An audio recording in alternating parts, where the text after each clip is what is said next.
The Assembly will hear an address by His Excellency Narendra Modi, Prime Minister of the Republic of India. May I request protocol to escort His Excellency.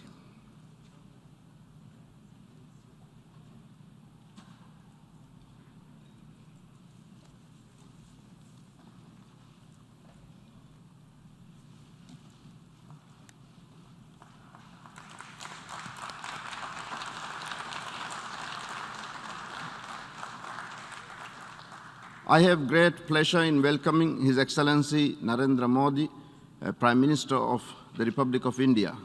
I invite him to address the General Assembly. नमस्कार साथियों, His Excellency Abdulla Shahid जी, आपको अध्यक्ष पद संभालने की हार्दिक बधाई। आपका अध्यक्ष बनना सभी विकासशील देशों और विशेषकर स्मॉल आइलैंड डेवलपिंग स्टेट्स के लिए बहुत गौरव की बात है। अध्यक्ष महोदय, गत 1.5 वर्ष से पूरा विश्व 100 साल में आई सबसे बड़ी महामारी का सामना कर रहा है। ऐसी भयंकर महामारी में जीवन गंवाने वाले सभी लोगों को मैं श्रद्धांजलि देता हूं और परिवारों के साथ अपनी संवेदनाएं व्यक्त करता हूं। अध्यक्ष महोदय, मैं उस देश का प्रतिनिधित्व कर रहा हूं जिसे मदर ऑफ डेमोक्रेसी का गौरव हासिल है। लोकतंत्र की हमारी हजारों वर्षों की महान परंपरा रही है। इस 15 अगस्त को भारत ने अपनी आजादी के 75वें साल में प्रवेश किया है। हमारी विविधता हमारे सशक्त लोकतंत्र की पहचान है। एक ऐसा देश जिसमें दर्जनों भाषाएं हैं, सैकड़ों बोलियां हैं, अलग अलग रहन सहन खान-पान है। ये वाइब्रेंट डेमोक्रेसी का बेहतरीन उदाहरण है। ये भारत के लोकतंत्र की ताकत है कि एक छोटा बच्चा जो कभी एक रेलवे स्टेशन के टी स्टॉल पर अपने पिता की मदद करता था, वो आज चौथी बार भारत के प्रधानमंत्री के तौर पर UNGA को संबोधित कर रहा है।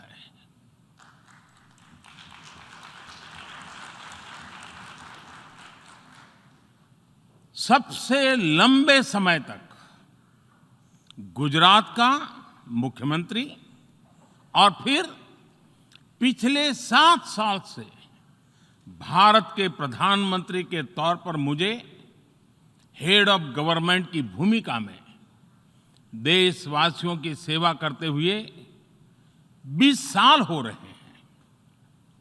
और मैं अपने अनुभव से कह रहा हूं, yes, democracy can deliver. Yes, democracy has delivered.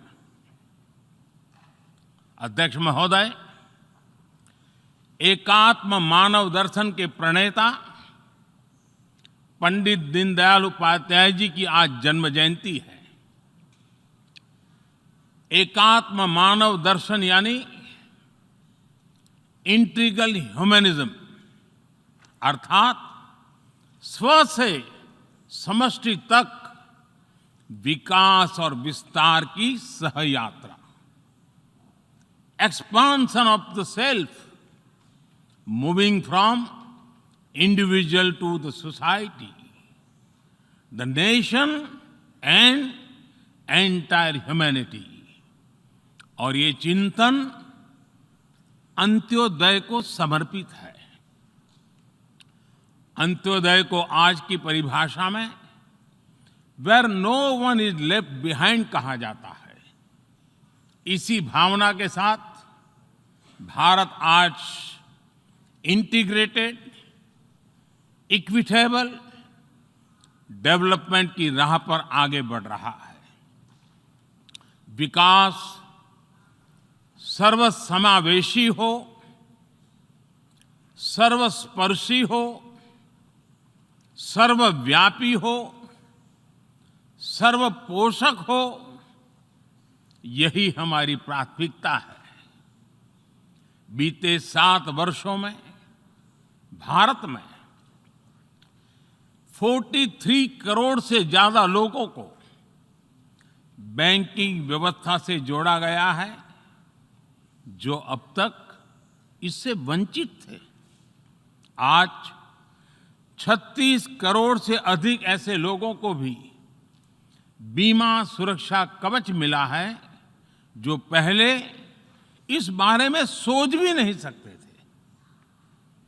50 crore से ज्यादा लोगों को मुफ्त इलाज की सुविधा देकर भारत ने उन्हें क्वालिटी हेल्थ सर्विस से जोड़ा है। भारत ने 3 करोड़ पक्के घर बनाकर बेघर यानी होमलेस परिवारों को होम ओनर्स बनाया है।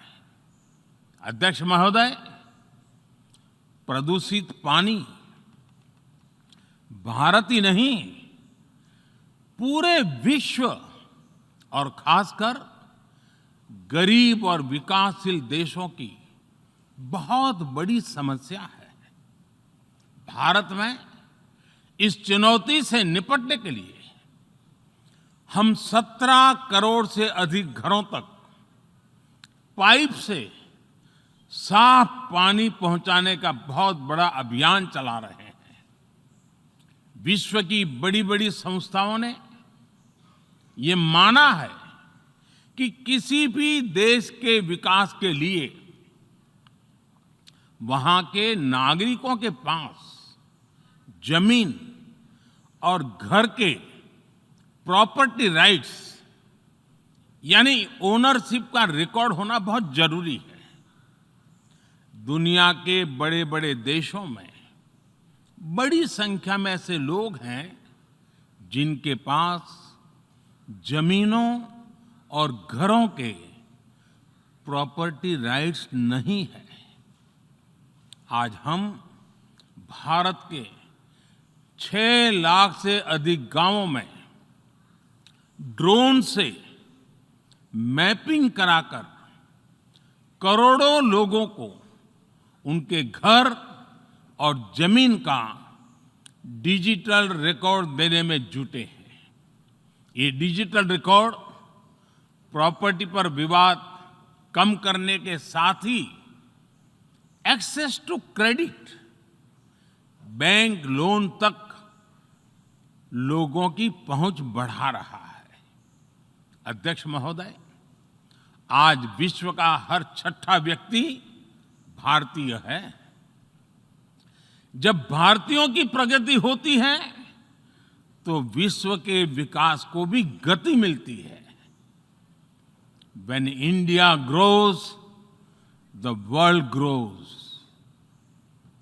When India reforms, the world transforms. Bharat में हो रहे साइंस और टेक्नोलॉजी आधारित इनोवेशंस विश्व की बहुत मदद कर सकते हैं। हमारे टेक सॉल्यूशंस का स्केल और उनकी कम लागत दोनों अतुलनीय है। हमारे यूनिफाइड पेमेंट इंटरफेस यूपीआई आज भारत में हर महीने 350 करोड़ से ज्यादा ट्रांजैक्शन हो रहे हैं। भारत का वैक्सीन डिलीवरी प्लेटफॉर्म कोविन एक ही दिन में करोड़ों वैक्सीन डोज लगाने के लिए डिजिटल सपोर्ट दे रहा है। अध्यक्ष महोदय, सेवा परमो धर्मः, सेवा परमो धर्मः को जीने वाला भारत सीमित संसाधनों के बावजूद भी वैक्सीनेशन डेवलपमेंट और मैन्युफैक्चरिंग में जी जान से जुटा है। मैं यूएनजीए को ये जानकारी देना चाहता हूं कि भारत ने दुनिया की पहली डीएनए वैक्सीन विकसित कर ली है, जिसे 12 साल की आयु से ज्यादा के सभी लोगों को लगाया जा सकता है। एक और mRNA वैक्सीन अपने डेवलपमेंट के आखिरी चरण में है। भारत के वैज्ञानिक कोरोना की एक नेजल वैक्सीन के निर्माण में भी जुटे हैं। मानवता के प्रति अपने दायित्व को समझते हुए भारत ने एक बार फिर दुनिया के जरूरतमंदों को वैक्सीन देनी शुरू कर दी है।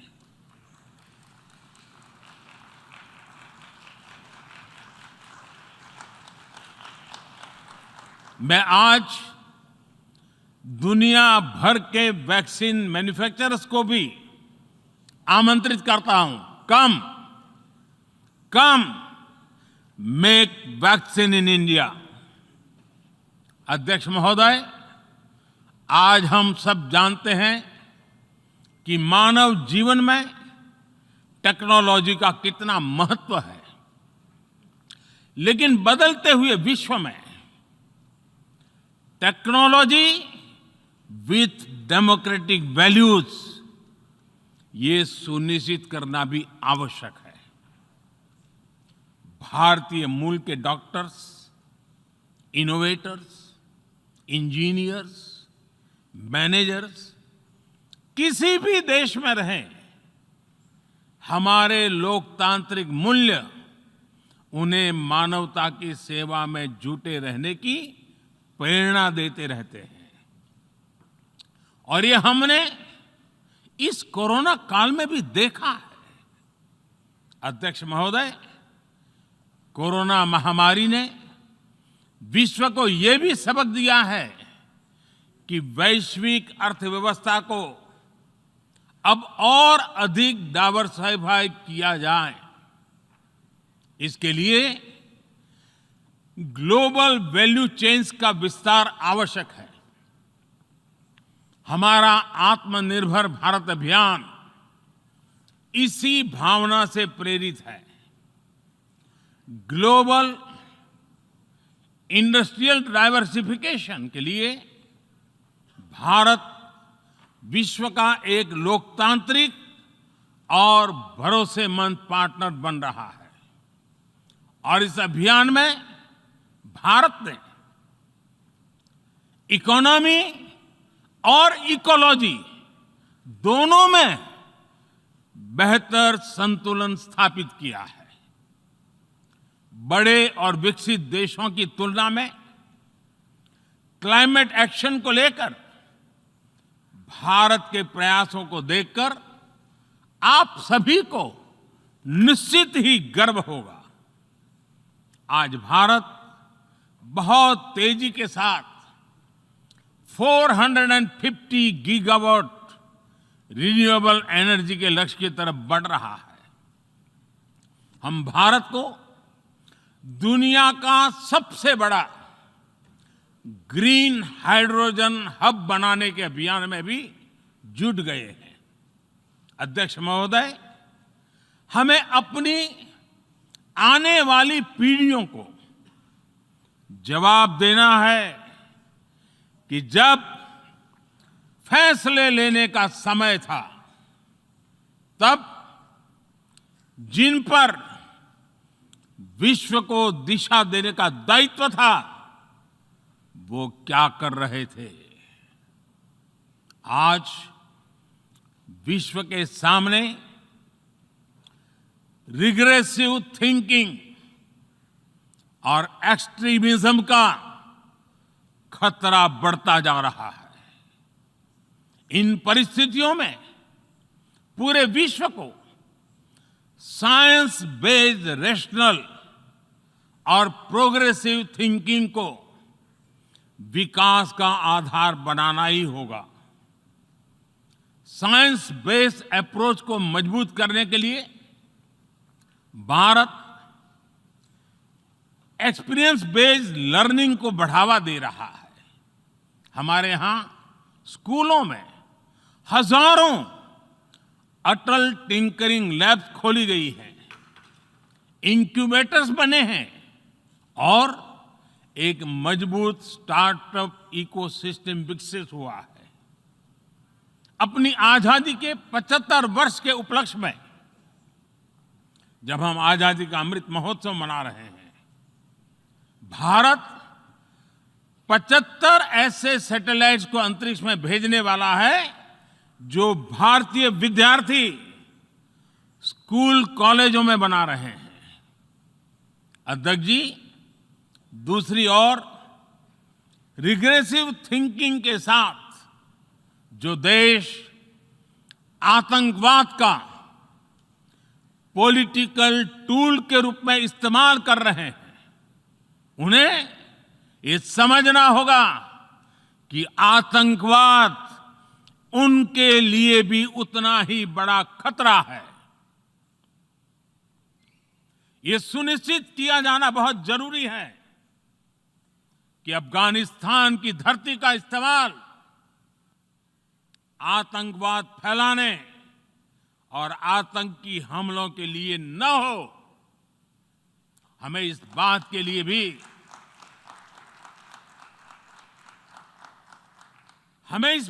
लिए भी सतर्क रहना होगा कि वहां की नाजुक स्थितियों का कोई देश अपने स्वार्थ के लिए एक टूल की तरह इस्तेमाल करने की कोशिश न करें। इस समय अफगानिस्तान की जनता को,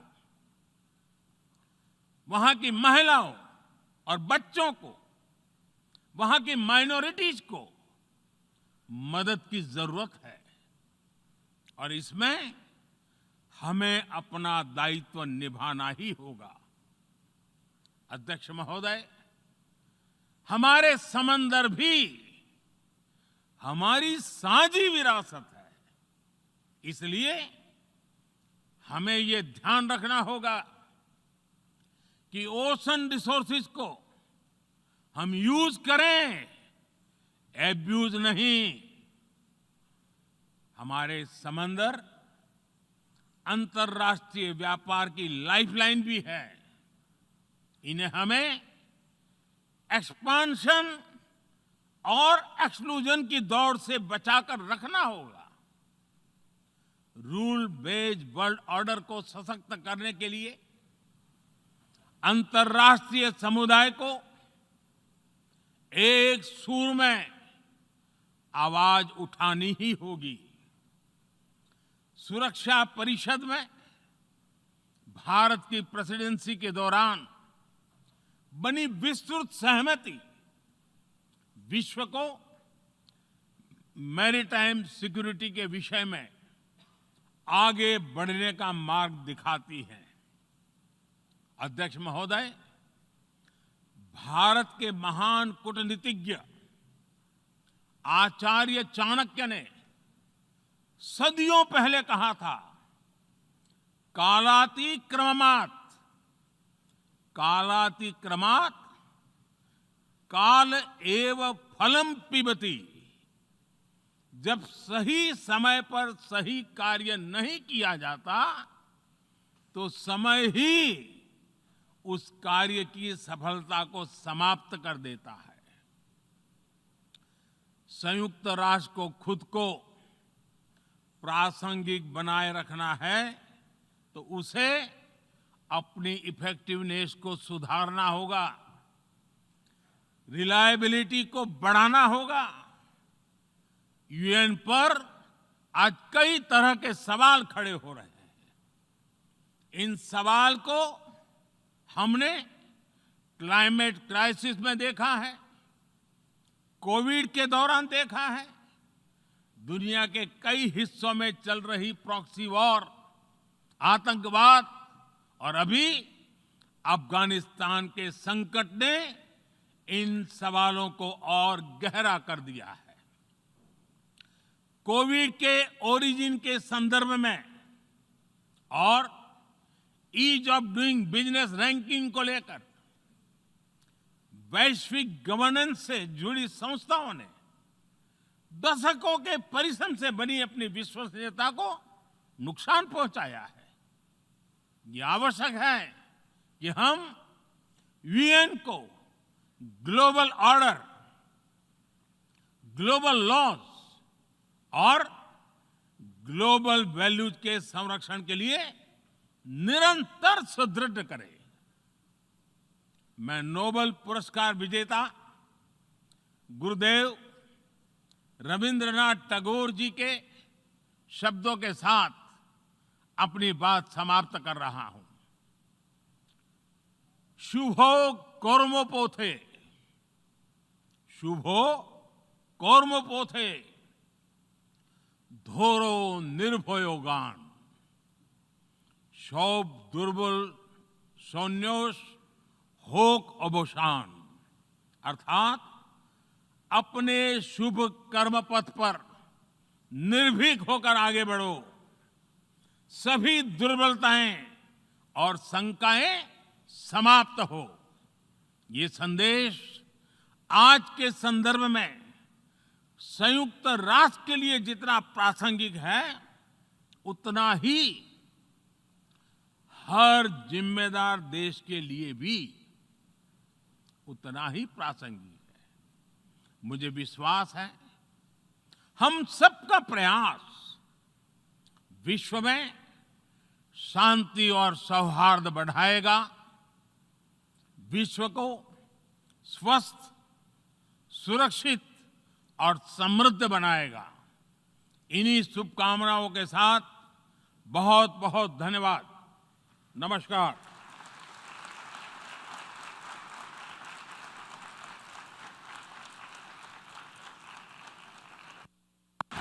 On behalf of the General Assembly, I wish to thank the Prime Minister of the Republic of India for the statement just made, and I request protocol to escort His Excellency.